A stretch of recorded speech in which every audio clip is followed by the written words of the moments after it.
നമസ്കാരം. ഇലികയിലേക്ക് സ്വാഗതം.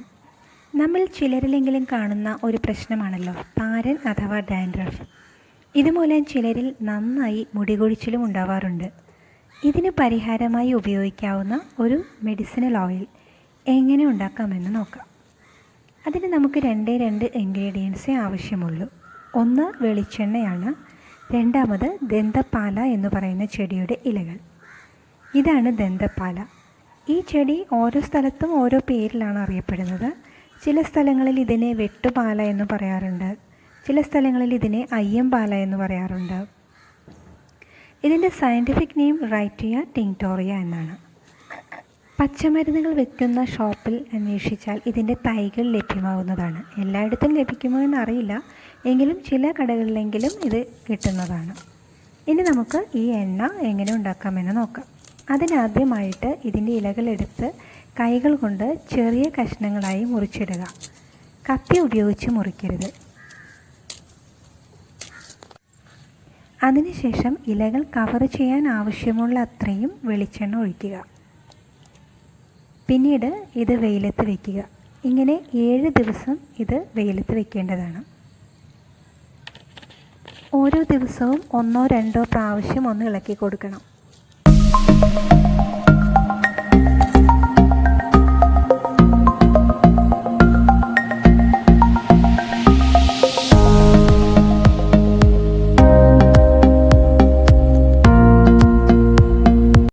ഇതിപ്പോൾ ഞാൻ 7 ദിവസം വെയിലത്ത് വെച്ചതിന് ശേഷമുള്ള എണ്ണയാണ്.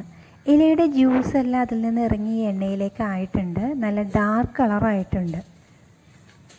ഇങ്ങനെ 7 ദിവസം വെയിലത്ത് വെച്ചതിന് ശേഷം ഇതിൽ നിന്നും ഇലകൾ എടുത്ത് മാറ്റണം.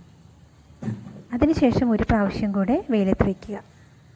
ഇപ്പോൾ നമ്മുടെ എണ്ണ റെഡിയായി.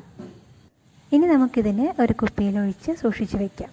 ഇത് ഏതാണ്ട് 1 വർഷത്തോളം കേടുകൂടാതിരിക്കും. ഇത് ഉപയോഗിക്കേണ്ടത് എങ്ങനെയെന്ന് ചോദിച്ചാൽ, ഇത് നിന്നും അല്പം എടുത്തിട്ട് തലയിൽ നന്നായി തേച്ച് പിടിപ്പിക്കുക. അരമണിക്കൂർ കഴിഞ്ഞ് കഴുകിക്കളയുക.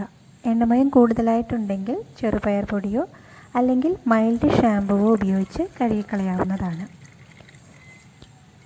2 ആഴ്ച തുടർച്ചയായി ഉപയോഗിക്കുക. അതിനുശേഷം ആഴ്ചയിൽ 1 പ്രാവശ്യമോ അല്ലെങ്കിൽ 2 ആഴ്ചയിൽ 1 പ്രാവശ്യമോ ഉപയോഗിച്ചാൽ മതിയാകും. ഇതിലെ താരനൊക്കെ അകറ്റി മുടി നന്നായിട്ട് വളരാനും അല്ലെങ്കിൽ തലയിലും ദേഹത്തുമൊക്കെയുള്ള ചെറിയ കുരുക്കൾ ഇവയൊക്കെ മാറ്റുന്നതിനും ചൊറിച്ചിൽ അകറ്റുന്നതിനും ഒക്കെ വളരെ നല്ലതാണ് ഈ എണ്ണ. വളരെ ഔഷധ ഗുണമുള്ള ഇലകളാണ് ഈ ചെടിയുടേത്. ഹെയർ ഓയിലിൻ്റെ ഇൻഗ്രീഡിയൻസിൻ്റെ ലിസ്റ്റ് എടുത്ത് നോക്കിയാൽ കാണാൻ പറ്റും. ശ്വേതകുടജ അല്ലെങ്കിൽ സ്വീറ്റ് ഇന്ദ്രജ എന്നൊക്കെ എഴുതിയിരിക്കുന്നത്. അതെല്ലാം ഈ ദന്തപാലയാണ്. ഉപകാരപ്രദമായ വീഡിയോകളുമായി ഞങ്ങൾ വീണ്ടും വരുന്നതാണ്. ഇഷ്ടപ്പെട്ടെങ്കിൽ സബ്സ്ക്രൈബ് ചെയ്യുക.